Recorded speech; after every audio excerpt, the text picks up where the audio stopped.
Dalam hadis memang Rasulullah sallallahu alaihi wasallam bersabda, "Aqrabu ma yakunul 'abdu ila rabbih wa huwa sajid, fa aktsirud du'a."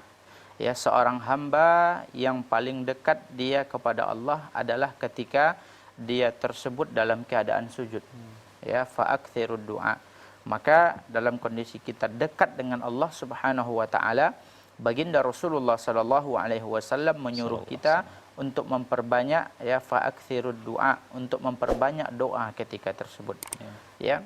Kalau kita lihat zahir hadisnya itu tidak dijelaskan ya wa huwa sajid, tidak dijelaskan dalam salat fardukah atau salat sunnahkah.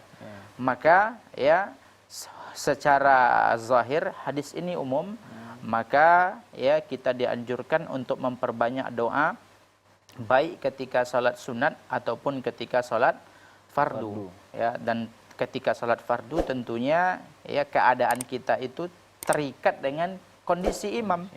Jadi kita tidak bisa berlama-lama menikmati doa ketika sujud ya kalau seandainya imamnya ya sujudnya tidak lama.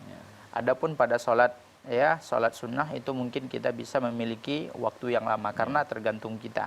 Jadi inti dari jawabannya ini hadisnya umum, maka ya keterangannya juga adalah umum, yaitu setiap sujud baik itu salat fardu ataupun salat sunnah. Wallahu alam.